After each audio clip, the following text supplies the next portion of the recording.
Hi guys, a very good afternoon. Welcome to Africa and Beyond Television Network. And this afternoon, we want to take a look on very important issue about any upcoming election from now. In my view, Triple C rural candidates does have an upper hand in terms of winning any rural election from now, be it a by-election, be it a re-election, be whatever election, they have an upper hand to win from now on, and I'm going to explain. So, in my own view, I believe that Advocate Nelson Chamisa should now focus on making sure that he creates a parallel government. Now, when I say a parallel government, I'm not insinuating that he must be assuming roles of the government which is there. What I'm trying to insinuate is that we need a shadow of the government which is available. It must have a shadow. So what it means is the councillor who participated in a certain ward in a rural area, that candidate lost.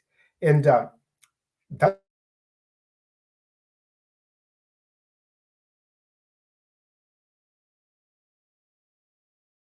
candidate continues for Triple C for the, and in doing so, they'll continue to perform various functions for the benefit of their communities, for the benefit of their societies, and for the benefit of the people. So I believe that this election period is over. And what is next? President Nelson Chamisa should make sure that he appoints candidates for next elections now. Whatever other legal remedies or avenues they are using to fight the election results, it doesn't matter. Let them continue doing that. But on the other hand, he must make sure that he appoints next election candidates now, right away, councillors, MPs, and they start to work right now up to the election. So what it means is if you are to have a by-election in Bowera West, what is going to happen is you are not going to go for a primary election. You already have a candidate who has been working in Bowera West, and that candidate will take up the battle with any other candidates from other political parties. That is strategic. Why? Is because that person has been working, that person has established roots, that person is now known, that person in this agenda is now known by the public and the people. So that person will heavily will PF. Candidates need to be capacitated right away. After appointing candidates right now, or having any process to have candidates right now, they must be capacitated. What it means is they must be protected in terms of there must be badges which are set to assist and help shadow candidates across the country, especially in the rural areas where we have been losing. So what it means is these councillors, they can help to with social services, pay school fees for the orphans, help widows, help at funerals, do a lot of issues, and also start to run projects. So if you manage to have your candidates, capacitate them, they will be able to run projects, they will be able to do a lot of things in their various areas and constituencies and jurisdictions. And you will see that will create an enabling environment for the people to actually understand what these candidates stand for. For an example, I will tell you this. I was campaigning in a rural part of Mwenezi. What happened is that you would meet several people, they will ask you, what have you done, which is significant? ZANU PF is promising us to do A, B, C, D, and they gave us land. We believe that they will do A, B, C, D, because if they manage to give us land, they will be able to also do it. But you'll see Triple C candidates with little or nothing on their belts to actually compete with ZANU PF candidates. That should be rectified, that should be corrected. What it means is we need to capacitate our candidates. If you have a candidate who is already there from now, for the next 5 years, you will be capacitated enough to be able to deal with certain matters. For an example, I have been doing some sponsorship of football. So if I am to do it for the next 5 years, you start to see things changing for the greater good. You start to see my sponsorship of the football activities growing to another levels, from the levels I have been to another levels. So that will make an impact, that will make a difference. So it's very important for CCC candidates to actually deal with that issue as a P. Okay, I'm going to take this question. This candidates still coming. Don't wait for last minute like the likes of Scott Sakupani. Yes, I agree with you. That is a very noble contribution here made, and we really need to make sure that we implement that. We cannot stop up until the elections for us to start organizing, for us to start having candidates, for us to start having everything put in place. Let us put in place people who are going to create a reputation, and that reputation will make people stick to them. I have seen this in the rural areas, in the countryside. I have seen it. It works. When you create a reputation, people will not forget you. People will still vote for you. So what the people need is, number one, assurance. Number two, they need to see what you can do. The reason why I am saying so is because a lot of politicians who have come, particularly in the rural areas, they've been seen as people who are looking for money, or people who are looking for their personal well-being. That is how they are perceived by rural people. So if you create somebody who is going to be with the people each and every day, each and every time, people will start to understand his motive, and they will create a relationship. And that relationship will create a conducive environment for that candidate to be able to win any election. And that will be something you will love to see each and every time. So I have talked about creating a shadow government. Solutions must be provided. For example, I have to go at my school. I see that there is no furniture. I must buy a small welding machine, find a group of young people, teach them how to do welding, and they start to weld desks for the schools. They start to do some carpentry activities, small things, but you will start to provide even furniture to the schools. You start even to provide doors to the schools. So where a classroom does not have a door, you will be able, as a councillor candidate, to go and facilitate that door using young people who you have trained to do that. So that is going to be an advantage for you when it comes to the elections. ZANU-PF will do their ordinary primary elections, and their people will come, and you will be actually competing with the incompetent MPs and incompetent councillors they have. They have no clue about what needs to be done right now.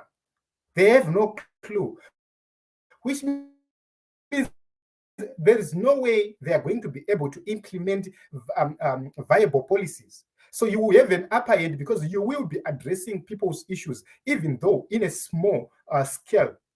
And that is going to be fantastic. And you will see fireworks from there, because you create relations with women, you create relations with young people, and once you have done that, you have sealed your election victory. And issue number 4, you are in a rural setup, you are actually campaigning for an election. Do not criticize ZANU-PF leaders. I'm going to repeat this. Do not criticize ZANU-PF leaders. The reason why I am saying so is because you need ZANU-PF leaders who are actually there in the rural areas. You need them. One way or the other, whatever you might think of, you really need them. Why? Is because they have to understand your motive. They have to understand you. For them to allow you to penetrate the area, for them to allow you to do some things without putting violence on you, without committing violent activities on you. So do not criticize them. Talk to them, make them see how beautiful a developed country can be. Make them see reasons why we need a new government without offending them. That is going to be a very important chapter you are going to open and close on the election day, because they will see you as somebody who is not repressive, number one, somebody who is not going to retaliate, number that a conducive environment. Do not discriminate. Do not say this is a ZANU-PF person saka mota mangu handimutakuri. Takura munhu wese, ibatsira munhu wese. That will create another good relationship outside politics. So by the day ravanotaura kuti pasina ningi, they will say, no, this person has been helpful. What have you done? They will ask each other questions. Why? It's because you have stopped criticizing them. You have stopped showing them the middle finger. You have stopped showing them that you will not be able to work with them. Show them that you are able to unite them, put them together, and work with everyone. And number 5, focus on projects. Rural people, especially in the parts of Mwenezi, for an example, they rely on rains for them to have anything which is going to give them money. That is cotton, runinga, munga, mapfunde, whatever. So what it means is they are going to be active from October, November, December, January, February, March, April. May, they will be selling their products. June, July, August, September, October, they will be doing nothing. So create an environment where they are going to get money each and every month. If they can get money each and every month, definitely they will see a difference to those who are doing nothing but they're in government. And they'll start to see you as a better and an alternative because they are already getting something. Number 2, once you have managed to do that, you are going to reduce poverty levels. Once you reduce poverty levels, what it means is people will not be focusing on the government to provide things. They will know that they can do A, B, C, D. So they will understand that with a stable government in place, they will be able to make wealth. So projects are key. Start projects right now. Start doing something right now. Start taking young boys who are in the rural areas. Talk to some people at Dimbari. Talk to some people at Kepe. Talk to some people at Highlanders. Go with those guys for trials. Try your best. Talk to Harare City Council. You know, you have an advantage. You have clubs for city councils. Bulawayo City, Harare City. These are controlled by the councils. Take rural boys, go to them, provide platforms for them to go through trials in soccer, in whatever sport they may, so that they are put on the map.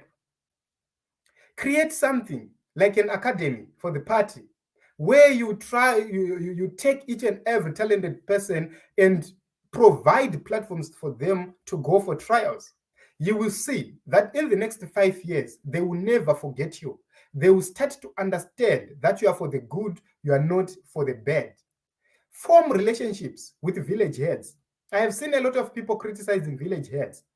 ZANU-PF managed to form real relationships with village heads, although those relationships are cohesive. Do something alternative. Go and start working with village heads secretly so that they will start to understand you. They will start to tell their subjects about you. They will start to defend you. They will start to portray you as son of the soil. It's simple. They will simply say, "Mwana we muno, azwe muno ere," and everybody will be quiet. So you have to make sure that you deal with that. That is another issue. Then we have an issue about President Emerson Mnangagwa not getting a third term. That is very important, and the opposition must capitalize on that. No, whatever which happens right now, up to the next election, whatever way, President Mnangagwa is not going to get a third term. He doesn't have necessary numbers in parliament for him to go for a third term. So what it means, he cannot adjust the constitution. He cannot amend the constitution to create or to pave way for himself to have another term. So what is going to happen is you have to capitalize on that. ZANU PF is on its weakest. Reason being, kune inonzi FAZ. FAZ grabbed the role of some ZANU PF people. They are disgruntled. Kuna anonzi for EDs. For EDs grabbed some positions for some people within ZANU PF. They are disgruntled. So create a conducive environment. Take advantage of those for EDs, take advantage of FAZ to create your own spaces, because the people who FAZ and for EDs are centered around, or the person who they are centered around, is Emmerson Mnangagwa. He will not be there in 2028, which means you are going to have another candidate from ZANU PF contesting with another candidate from CCC, probably Nelson Chamisa. So what it means is you are going to have somebody without incumbency advantage, and with a ZANU PF which is weak, and with a FAZ whose leader is going out, with a 4ED whose leader is going out. It is going to be a very, very interesting moment for the opposition, and definitely they will grab power across Zimbabwe, in the rural areas and everywhere. So you have been a councillor candidate. Continue as a shadow councillor, because you were number 2, which means in the absence of the councillor, you are the councillor. So parikudiwa councillor parufu, councillor hapo, you are number 2 per election. So you have to represent as a councillor. Parikudiwa assistance mu village, you were number 2. You have to offer or render assistance as a councillor. Continue holding that title of a councillor. Start delivering. So if we manage to do that, we are going to 2028 with a divided ZANU PF number 1, with a weak ZANU PF number 2, with a cornered and ZANU PF number 3, with a failed ZANU PF number 4. So you have all sorts of advantages, because this time around, the run up to the 2028 elections, violence is going to reduce to some extent. Why? They will be saying tisu tiripo and the ticharamba tiripo. So what they will do is violence will be minimal. Even the commanders, they won't be unleashing violence. Vanozotanga kwa kumakotatu, ndopa vakuchitanga ku unleash violence. So during this period, you will have an advantage. So I don't know, Team Zimbabwe, what you think, but I hope you will be able to do something. This is in relation to the councillors and the MPs. We are not even waiting for 5 years issue, and apana GNU. Sadiq will call for a rerun, and soon, Saka, we must keep working on defeating Harawa. And I agree with you. Any election from now, we must make sure that we have a clean sweep, simply because of how we have been doing our things. Grace and the Murisei Pano, Clive, and watching. Thank you very much for coming, Team Zimbabwe. Thank you very much, everybody, for coming. So we were talking about CC rural MPs, how they can resoundingly win any election from now if they start working today. Start working today, not tomorrow. Start delivering today. You made promises. Start showing people in small bits that you are a better candidate than the one who was elected with ZANU PF. And to those who were elected in the urban areas and other rural parts, please do not disappoint. Please deliver. Please don't be greedy. Start doing something. Start bringing change to your own communities, so that you know these people are really serious about change. James Zekias, God is in it. Remember, yes, thank you very much for the contribution and for the assurance. We believe that God is going to be with the people of Zimbabwe. So from now onwards, any election, be it a by-election, a rerun, whatever, a re-election, we have to grab each and every seat. We have to win each and every seat. So it is what it is, Team Zimbabwe. Let us meet in other episodes and other broadcasts. My name is Ronald Ogomakoshi.